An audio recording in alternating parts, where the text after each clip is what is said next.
protocol. So just keep an eye on the colleagues. I just sent her the link. I'll just call out your names and we'll do it that way. What's over? It's part of you. Commissioner Bonilla. Okay. Okay. On order at 6:46. Do we have any public comment tonight?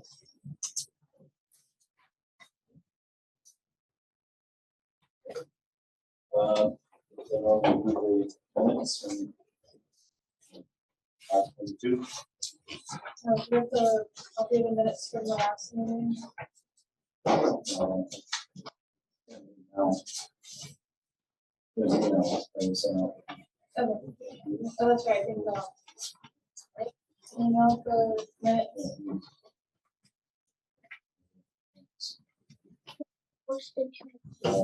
Okay, no changes. Okay.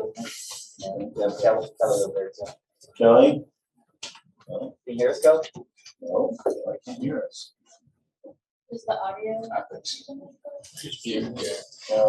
Kelly, if you can hear us, you're muted. Put your hand up if you can hear us. Yeah, I see the mic green stuff. Can you hear? Can you guys hear me? Yes. Yeah. Can you hear us? I can. Can somebody move the speaker just a little closer to where somebody is speaking from, or no? What is, I've never figured out where the speaker is was. it actually on the? Isn't that triangle looking thing on? Yeah, it's part of that triangle, but the mic is in there.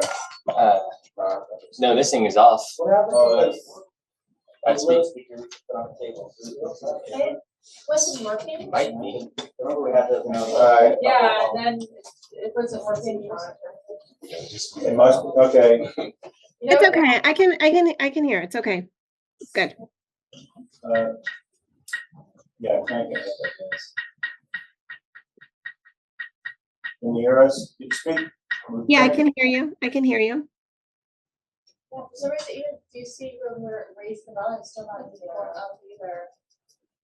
So it's just Is really- there another, Yeah, our earlier meeting had the same issue. are you actually going, are you trying to go through a different mic? Do you have another speaker that you have to route it through? Is it not going all the way out? Yeah, it's on the computer mic and speaker right now. You might have to go on the audio on the TV and you drive it back to the TV. What's wrong on your end? Can you guys hear me and see me, or no? Yeah, Yeah, we can. Yep, we can see you. Okay. Hi. Okay. Okay, so if there's no changes to the minutes, make a motion to approve and Bruce, and a motion. Okay, and I'll second that. 2, 3. On favor? Yay. Yay. Okay. Good. Consideration additional to anything to add to the agenda. Kelly, anything you want to add to the agenda? I just wanted to know a little bit more about the homeless update from yesterday, but it's not like an urgent matter or anything like that.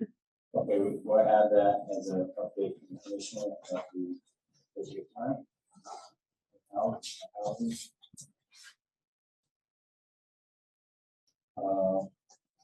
First presentation, I don't know. Approval agenda. Oh, okay. Yes. Oh, okay. I have to speak loudly for the. Oh, yeah. Okay. So we're gonna do a special presentation and Laurie? Yes, Lauren, Pre-Top Neighborhood Services. Okay, she's gonna, can you hear it? Okay. You got the floor. Okay. So I am Lauren Pre-Top. I'm the program coordinator with Neighborhood Services, Community Development and Outreach. And Rose Nancy's the senior program manager for this section. And I just want to talk to you a bit about our services today. So for community development and outreach, our section is made up of 3 programs. We have the Consumer Protection Office, we have Neighborhood Beautification and Sustainability Grants, and then we have Community Outreach Cleanups and Yard of the Month. We have a copy. Yes, and you do have a copy here of the items.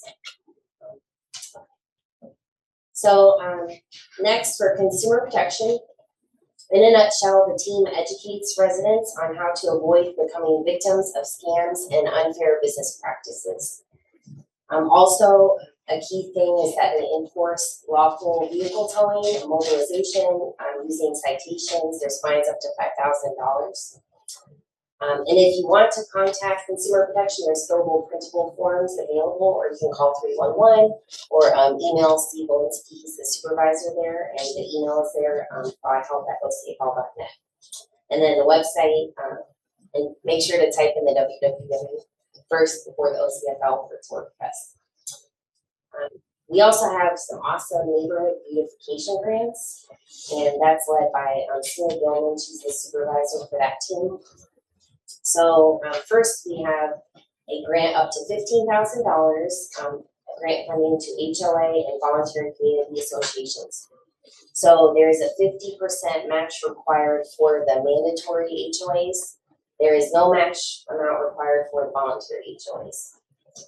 And then we have sustainability funding up to $5,000, and that's for projects such as adding a food garden or installing solar lighting.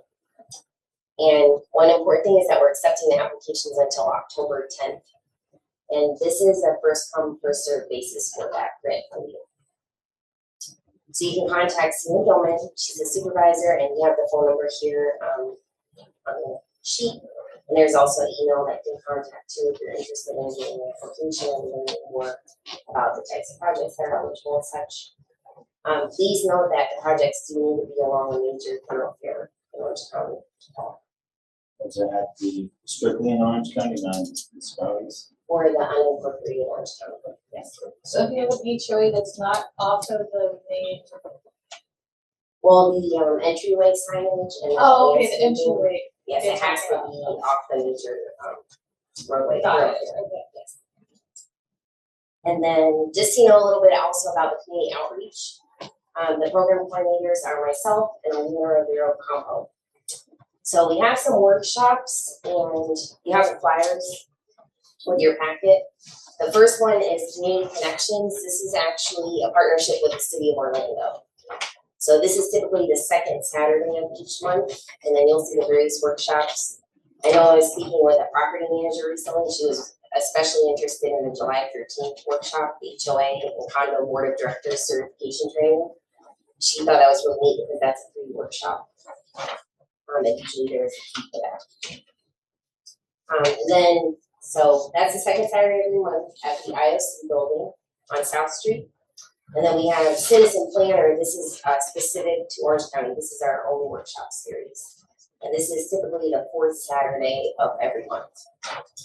And our next workshop is the Path to Affordable Housing. It's really popular. It's booking up pretty quick. And this is the flyer for that. And in this workshop, Loretta Christian, she's in Housing and Community Development. She'll be presenting about first-time homebuyer down payment assistance and affordable housing. And then various tools for closing costs, down payment assistance, avoiding adverse effects of housing instability and such. What's that date again? That is June 29th from 9 to 11 at the Internal Operations Center on South Street. So is that for developers or home buyers or? Ideally, it would be your first time home buyer because there's specific criteria. For example, one thing is that you can't have purchased a home within the past 3 years. And then there's specific income criteria for the different down payment assistance. So there's different tiers of 70,000, 40,000, 10,000. But it's all based on the income requirements and house unit size. But she'll be going over that in depth. And also Commissioner rental assistance. So any resident in Orange County that would like to learn how to afford housing instability, so that includes rental assistance, mortgage assistance, the rent will go over all those resources. Is that point of conversation we had in the board, the house?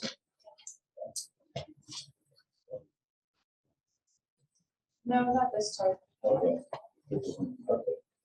Then for that, if they go to if they scan the QR code, they can register. Also, we have websites for each series. And you can call me if you need to, or email me if they have any problems registering, but the registration is on Eventbrite. That QR code goes directly to Eventbrite. So the workshops are to help empower residents and improve the well-being of neighborhoods. And then next is the Yard of the Month and Yard of the Quarter program. So the neighborhoods democratically select a Yard of the Month or quarter. And we provide them with an award letter, a nice certificate, and then the signage. So that's my particular program. I go out and present them the first winner and give them the certificate. It's really nice. We had a Yard of the Quarter recently in which the neighbors all came together. It was great. Like they all walked over to the house. The winner, she actually hosted a lunch. Everybody went inside and had lunch, and they really made the afternoon of it and made a big celebration. They're really a tight-knit community. They shared that many of them have lived there for over 20 years. They're just really concerned about keeping up the appearance of the neighborhoods. They really like the program. And community cleanups, we have large scale and small scale. The large scale is a partnership with Neighborhood Services Division, the community, and respective district commissioners. And they occur any Saturday during spring. March through May is what we consider spring, or fall, August through October. And then we also have small scale cleanups, and eligible residents can receive the trash numbers, gloves, garbage bags. We blend that out. They just need to return the trash numbers within. And then you can call Alina or their compo for contact information or email. That is all. Thank you so much. Appreciate it. Sure. Yeah. You're welcome. Does anyone have any questions for her? May I photograph those, or they're not a published? Oh, you can. But we have some extras. Yeah. Oh, thank you. Yeah. And just so you know, their front and back of the workshops are listed.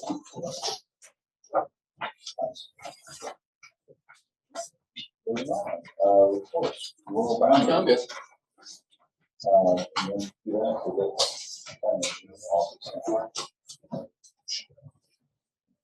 report of the rural boundary. What's going on? Any other questions on that, or we're good?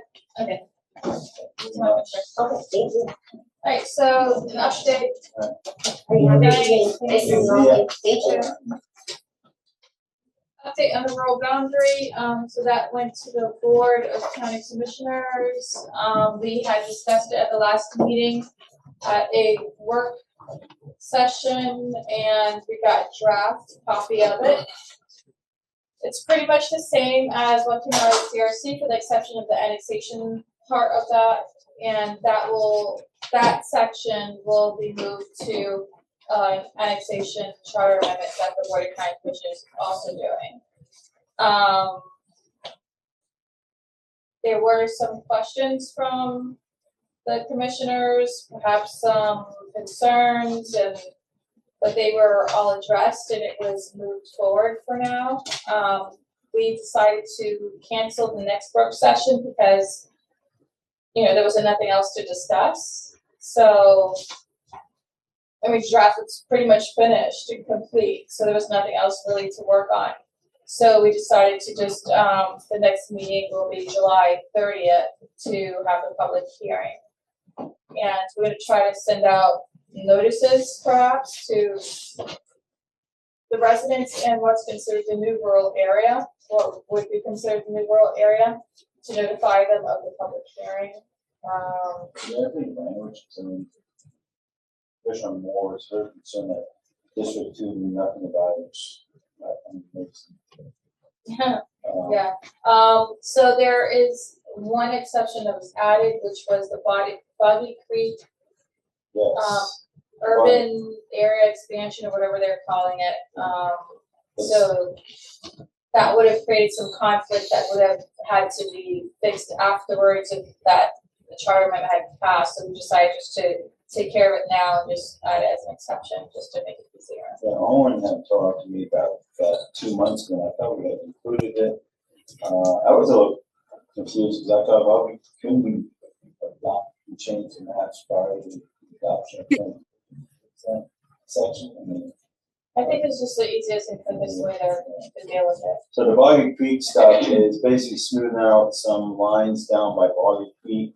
There's been agreements on the rural area down there to square up some of the land use there, and the frontage on Boggy Creek is being incorporated into the urban area, while the rural area is now going to be a very nice straight line, which is probably a good thing. So this had been, I had accepted this 2 months ago, and I thought we had adopted it, but the mess of everything, forgot about that one, I think. So not a big issue. So we're moving forward. So, Commissioner, I had a question on the Boggy Creek expansion area. Is that going to be a sticky button for the city? Like, were they planning on annexing that? Well, the reason why we had done the Boggy Creek expansion area was to prevent annexation. So, It was a good thing. Owen spoke to me about it, and it's just trying to strengthen the line so the landowner is not in such a position. There was some stuff that was right by the road, which probably didn't need to be in the rural area anymore because it's converted, and take some pressure off of that area. And the actual rural area, they squared up and made it a very straight line now, so jagged thing like it currently is. So also, I talked to some of the officials in the county. I guess the arbitration is going to happen. The annexation of the city of Atlanta. That's another reason why we're trying to not have And actually, we're looking to move the public hearing to the night, to the earlier. Brian, and I talked to him. They both said that the arbitration can be had. So this is not good. Now, especially not how arbitration happens. So, anything else on the board? No, that's it. On the next item, annexation, we have 2 work sessions coming up and a public hearing. Commissioner, can I ask one question on the rural boundary? Do you think that will secure our votes all the way to the 30th, or do you think that we have to keep meeting with commissioners to try to? I'm trying to see the path forward for citizens where we need to focus our efforts. Like, is it getting emails to go to the BCC? Is it just showing up on the 30th? But what do we need to do? I think it's really important to continue the resident engagement, citizen engagement. I think we need pressure still just to keep things going. The west side's going to have to, I think Laurie and them are going to have to come back and make sure that District 2 is aware that they know, and they need to get the word out to their members on the west side that they are supporting us. And because this is the pushback, this is some of the pushback. We're getting some pushback from District 6 too. So I'm not sure why he's pushing back. But actually, I feel pretty good about it. And, but we need the political pressure still, and visit commissioners and analyze which ones are. Yeah, so Mike Scott and Christine Moore was trying to say that no one from the west side is showing up in support of this, so why should the west side be included? What did the west side people who were there say? Was there only one person from the west there? I think the only person, Scott Boyd, is the one that's really basically came about, and the West Charter, the Chamber of Commerce on the west side is probably raising, and that group of conservatives, they're the only people who are saying no, and they have reasons to say no because they make their money from urban sprawl. So I can see where they're coming from, but from what Lori and all the residents that we've heard from, we had that District 2 road show back in October last year. And people came out even then to speak about the rural boundary. and she denied that we had anything. I'm gonna go back and watch the video and validate what I remember. But I believe the West Side knows about what's going on. There might be, I'm sure there's people that don't know anything, but that's, we've done our due diligence to try and tell people about it based on the resources that we have in the CRC. Okay, and then Commissioner, do you get to, or will the commissioners get to approve the flyer that's mailed out to people so that we can make sure that it's written like in a clear way so that people don't get confused by it and then all show up on the 30th confused and irritated and frustrated that they don't know what's going on? Unfortunately, I don't think so. I think they'll all be in the mayor's hands. Yay. Yeah, we're gonna have to be careful of that. We're gonna have to get a copy of that at some point and see if it's Well, not. Emily and I Going after the people within the rural boundary. Yeah, as defined as in the charter, it's going, theoretically going out to east and west, I believe, everyone. I'm just gonna point out the bill. I'm familiar more with, on the east side, the boundary over there. What exactly is the area on the west side? It's mostly a Wekiva area. So if you look at the map,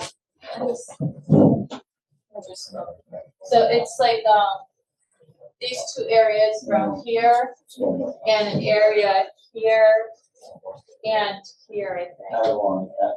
Yeah, basically, there's only a couple of chunks of green over there, and they're mostly rural protection areas already. But this is going to give them another measure of protection. That's why they want it. It's not a huge area, so they have a lot of land use types. And I just, well, my concern would be if it's trying to twist the language to say we're trying to take rights away, we're not. It's vested rights. If you're sitting on a house that's 1 to 10 or 10 to 1, that's your vested rights. You can't change that. But it doesn't stop you from asking the commission in the future after this passes by vast majority, that you can approach the commission and say, hey, I got 1 to 10, I'd like to go 10 to 1. And if you get votes, you got votes. So we haven't changed anything. We just made it a little tougher. So that's basically what this whole thing does. This makes it a little tougher by 1 vote. So, but the opposition is against that because they've had free will for 120 years of development in this state since Mr. Flagler's days. Yeah, any questions on annexation? And this is your baby, don't be sad. The Film Incentive Initiative, we have a work group that the board had approved to get together. Their first meeting will be, I believe, on August 12th. And we had a virtual town hall to listen to the industry. It was really good. They had some really good ideas and some good feedback that we sent to the work group. So, based on our beloved person who occupies the governorship right now, he's either all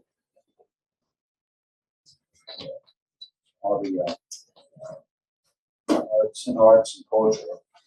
Is that going to affect us in this funding, or are we independent? It's independently constructed. Okay, so we're not going to oppose that. Hopefully, so the county's not going to make a difference now and all that. The Fringe Festival, for example, next year. Well, that's always been funded basically by the county. Okay, so we don't get state money.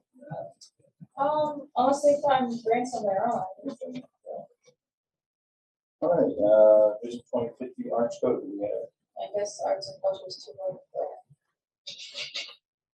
It's 2 years and a half. All right, Vision 2050 Orange Code. So the work group has been meeting and discussing it. We're gonna have a sunshine work group meeting with 3 other commissioners here in the chambers on July 17th. six thirty? Yeah. Yeah. So that the residents, people could show up. Would you like to fill us in on the work group? What time is that? What time? 6 or 6:30? 6:30. Here? Yeah, it's gonna be in the training. Right, so the last time we met last week, where we got into but where we're at the moment is we're reaching out to all the different commissioners as well as the chairman of the CPS, Bruce Jacobs. Tina should be reaching out to Teresa as well as one of the commissioners. I reached out to Commissioner Uribe, Commissioner Gomez Cordero, and Commissioner Scott. And essentially, we got to the point where saying, okay, we need to bring to their attention where all of these discrepancies are at, so we need to essentially Vision 2050 fail. And we were able to highlight some of those points, which I think we talked about last week as well, like how this is being affected by it, because of how they're not preparing the communities to be able to afford to build these schools and keep up with it. Which is something I'm hoping to really be able to bring up to Commissioner Scott. Where District 6 schools are at, the last measure he wants us to have even more restricted funding and 500,000 more people living in that area. So yeah, we're in the process right now of reaching out to the commissioners. We're just waiting for the meeting schedule so we can bring the concerns that we have to them and hopefully have them with a better picture of it before this work.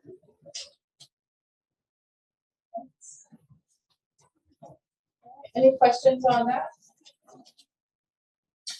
I'm sorry, only to rebrief, that meeting is on the 17th July 17, for the topic of the 2050. Yes. Vision 2050. At 6:30 in the chambers. Okay, we're on to the new business and announcements. So the new business, it's just an announcement, was July 30th at 9 a.m. Actually it's 2 p.m. for the public hearing. It'll be in the afternoon session. Okay, so citizens can talk at this one, we don't. It's a public hearing, so the citizens will be able to talk right before it's presented. Okay, good. Or after, so staff will present it, then it'll be open for public comments or public testimony, and then the board, county commissioners will, go into discussion. Do you think this is that would be the motion we made to, Yep, that's the final. that's the adopt the annexation motion? No, that's just for the rural boundary one. But when we do annexation, I mean, that's actually, The annexation one, we don't have that yet. because that's the core to the whole thing. You know, it's nice to have a rural boundary, but you guys don't have control of the annexations, get rid of 2050. Because you gotta have control of the annexation. I mean, that was the whole purpose behind it. Well, I will say, I don't think we'll have a problem getting the annexation charter amendment move forward, but I do still think that the citizens still need to show up. Is it gonna be in that day? No, it's not gonna be that. So we're gonna have two That separate day, charter amendments? yeah, we're gonna have two separate public hearings, one for rural boundary, one for annexation. They'll be in 2 different days. So we're gonna have one charter amendment on the ballot or 2. This is what I want. We're gonna have the same language twice. No, it's not gonna be the same language. Because by state law, state statutes, we can't just say, you can't annex, or you have to, by case law, you have to describe detailed out this procedure for annexation in the charter. You can't just say the county shall adopt policies on annexation and then have, our regulations have those policies. You can't separate them. According to Florida statutes, the procedure has to be in the charter. Can't be separate, and anything else in the county has to be on the charter. So that charter amendment is going to be way more detailed than just 1 or 2 lines. Does that make sense? Well, I mean, we had language in there for annexations. But you have to have a procedure in there. You have to have, so a lot of a lot of things the county's gotten in trouble with is having a procedure without having an appeal process. So you wanna make sure if you're creating a procedure for annexation, you wanna include an appeal process in that too. So that would, to me, that's a mutation on it. I mean, the charter is a philosophy of, here we have a document of annexation and retains the rights to the county, such as Seminole County, because Seminole County doesn't go in great detail in the charter.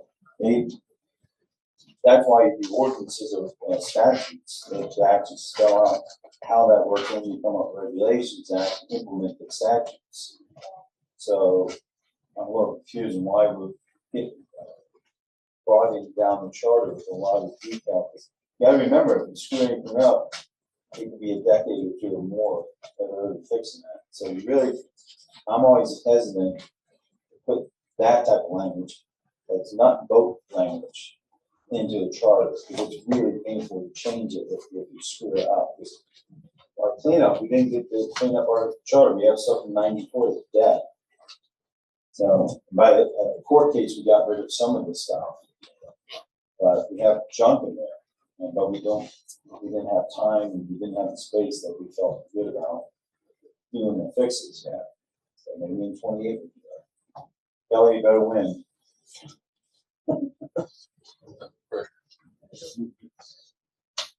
All right, Right. the next D5 NAC meeting will be July 31st at 6:30 here. So please mark your calendars.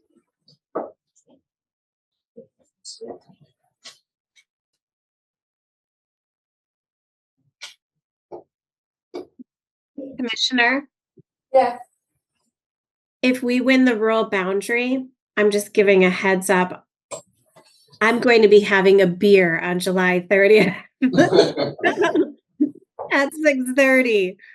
But- We shouldn't have, I don't Keep think we should in, you have, gotta get the annexation stuff, because rural boundary is nice, but you gotta get the annexation, because City of Orlando you'll be living in City of Orlando by the end of this year. is on July 30th is the final vote for the annexation one too? no, That one's already done. I think that's gonna be the first meeting in August. Okay, so, and do you think you have board support on that one? I believe so. Because I'm worried, like, if we don't have the language on the annexation and the rural boundary, and then the board does not support you in the first week of August, we're in trouble. I'm not the only one who wanted the annexation charter amendment. So Myra's had, issues with annexation, Maribel's had issues with annexation, Mora's had issues with annexation, although now she's, kind of pulling back on that. But there's just, the mayor did not seem happy with that annexation, the Sunbridge annexation, so.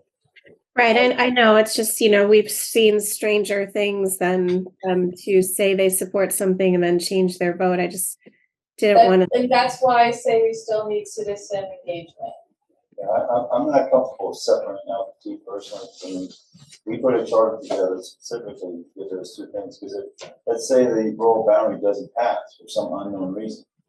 Unless you restate the definition in your annexation, you don't have a rural boundary. You're fine. You gotta have that defined. So you're putting two things in two separate places, and you're depending on two votes now. That's why we collapsed everything into one. I didn't like Exhibit A, which separated out the rural boundary for exactly that reason, because it now sets us up to having to have two separate charter amendments, which is going to be confusing to the voter of seeing similar language. Because you got to describe the rural boundary even for annexation, because that's where the power in the Supreme Court agrees that counties have the right to control land use over municipalities. That's done deal, at least historically, in the Supreme Court in Florida. And that's where the strength comes from. So I think we want to combine these two things. We don't want to separate. That's why we Exhibit B was written the way it was. But,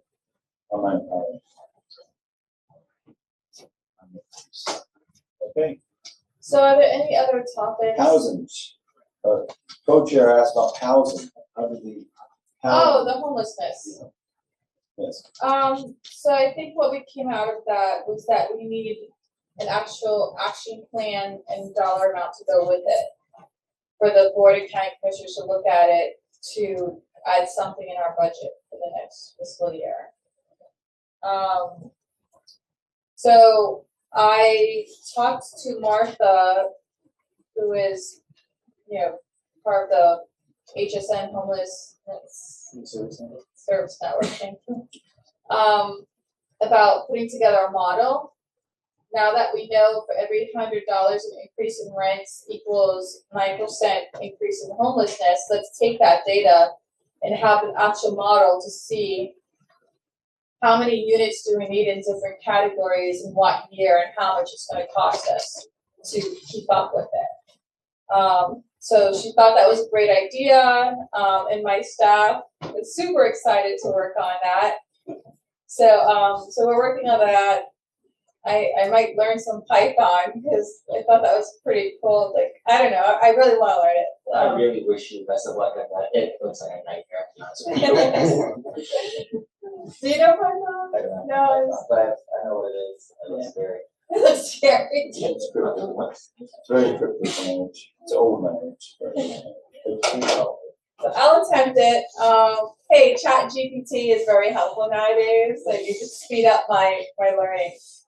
So yeah, so I think once we have that model, I think it really could be really insightful on what the county needs will be year to year for maybe the next 10 years. Like, that's the plan, to have a model for the next 10 years to see like how much rapid housing we need, how much transitional housing we need, how much emergency shelters we need, how much affordable housing units at different AMI percentages do we need on this year, on this year, on this year, and then like what's our inventory, what our inventory will be at that time, so where's that gap, how much is that gonna cost us to fill that gap, all those kind of things. Is there anything currently like that in place and planning like that? I feel like they'd have some sort of model, right? Yeah, it would be nice.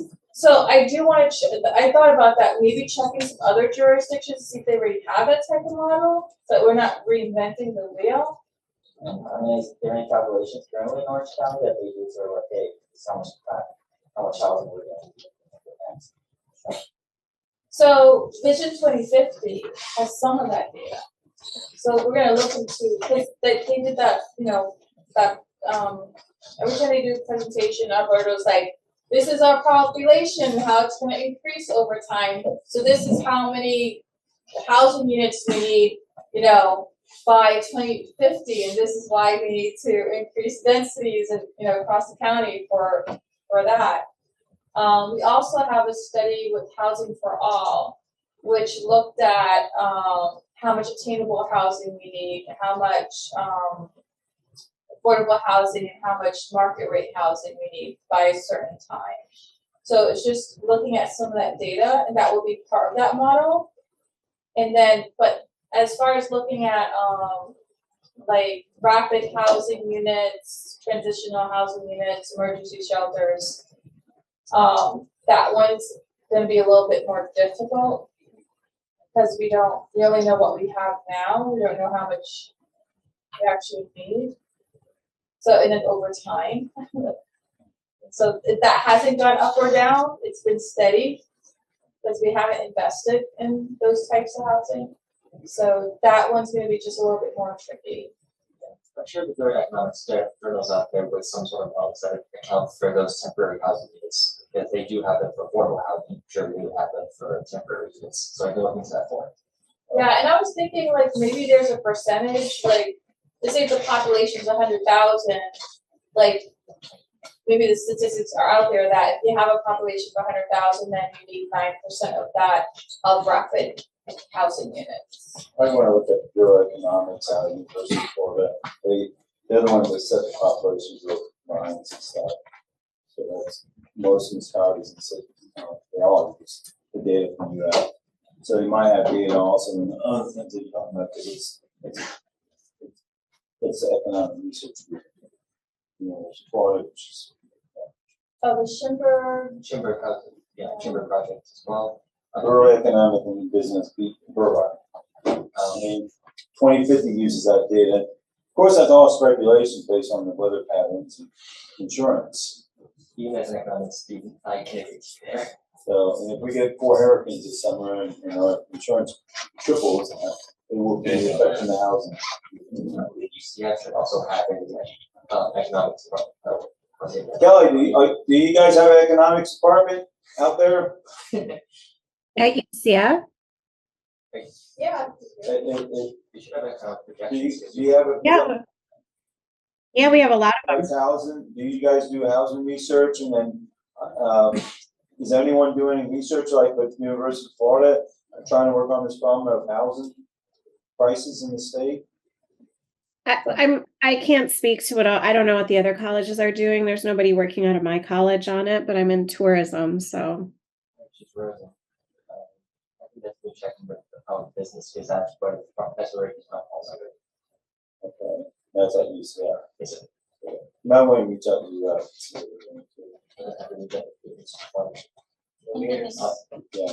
Okay. I don't care. I'm not good at sales stuff. Update, Gators won, FSU lost. What, basketball, Baseball. baseball, soccer, I don't know. Kelly, so Just, do that's all. you know how to do models and I didn't know that. Python and stuff? Yeah, You do? yeah. You know Python? Well, I know how to use, I don't prefer Python. I use something called R and it Ours works. is much better. What's R? Do you have to buy it? Like, No, is it's it open source. open source? Okay. Alright, maybe you can teach me how to use that. Which I- Whenever you have the time. I might reach out to edX has a good course on it.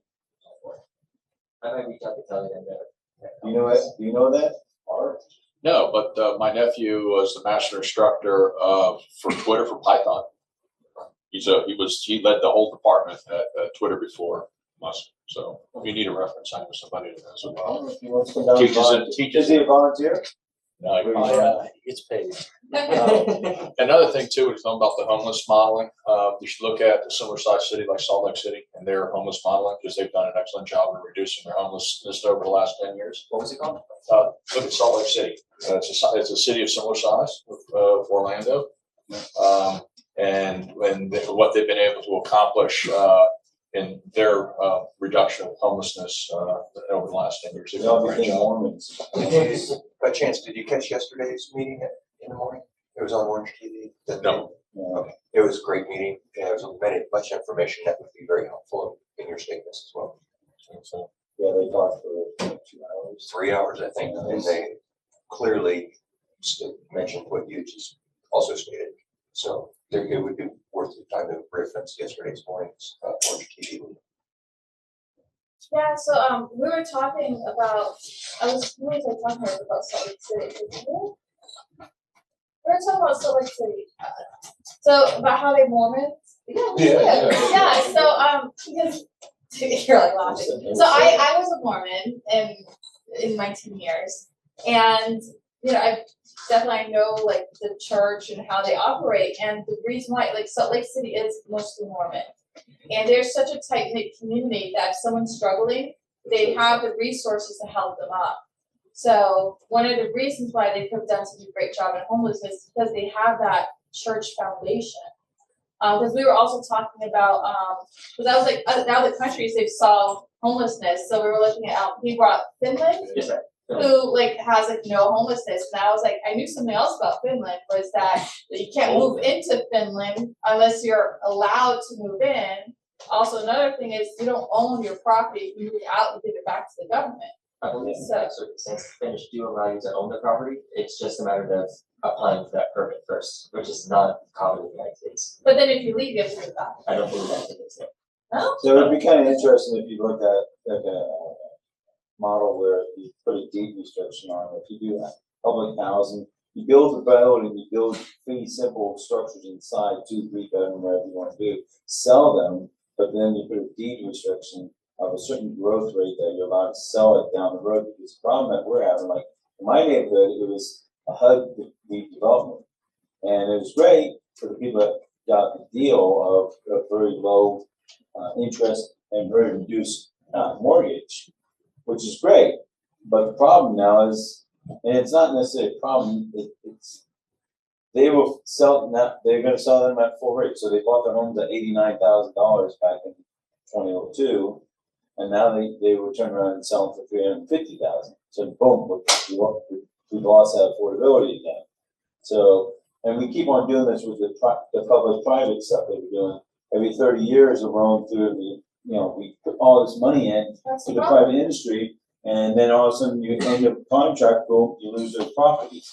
So somehow, personally, I think after what we saw down in South Florida, where the whole condo collapsed because the HOA is not qualified to run a building, maybe what we need to do is the government takes over the outside structure, build it using government money, but fee simple, and basically the landlord owner of the building is a government agency, so they have expertise and engineering and everything that needs to go into it. But then inside, everything is fee simple owned, but there's restrictions of a certain rate, 2-3% per year, plus any improvements you've done to the property.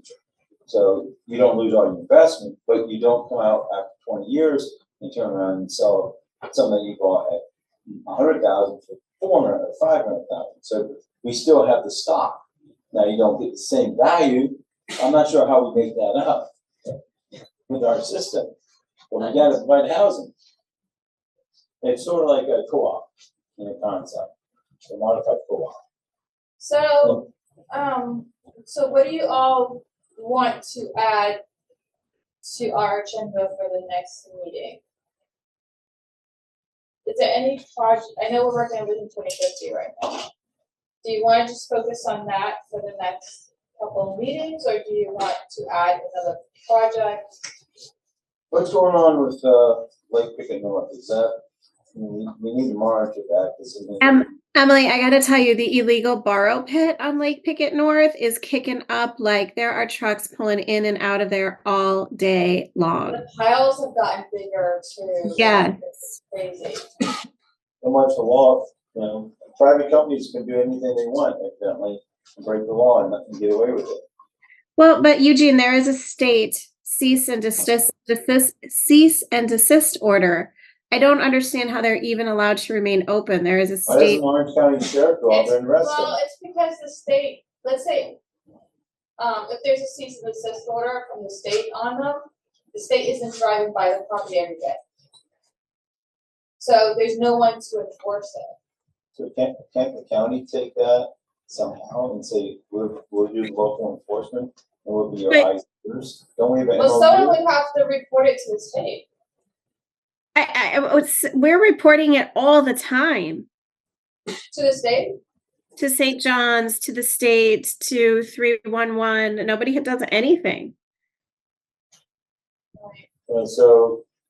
And it's just, I mean, you see it, the piles are taller than 3 stories right now. Yeah, North Thicket, but they're all But running. they're going to, they're going to, Yeah, so the county had followed them, they're going to Seminole County. Yeah, I see them all the time.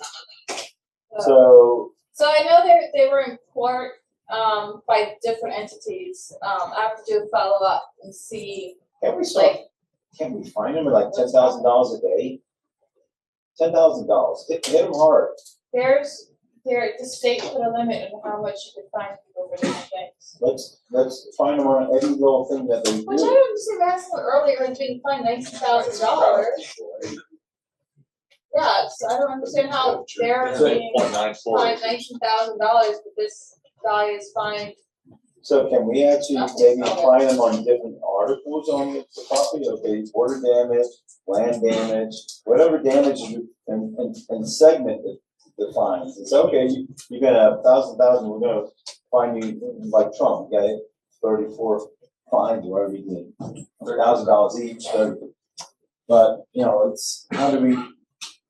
Let's work around this problem. Let's figure out a creative way to hit them hard. Right. Well, I definitely tell you this is probably the worst platform to do that on because we are being recorded, and I'm sure that when they start suing, counter suing the county or whatever, they'll be very interested hearing the conversations. Well, So it might be a conversation you guys might wanna have on the I side. don't report them. It's not a public thing. 5 minutes, Commissioner. Alright, so is there anything else you guys would like to add to the agenda or?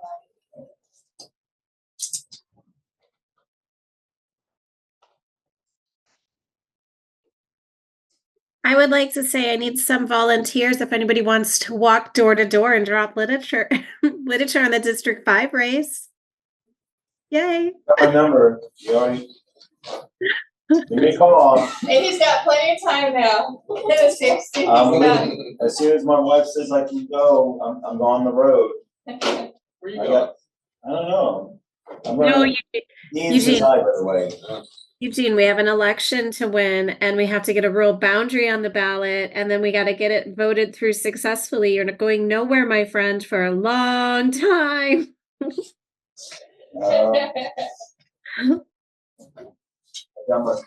Okay. All right, anything else? Now I'm gonna join the meeting. Okay.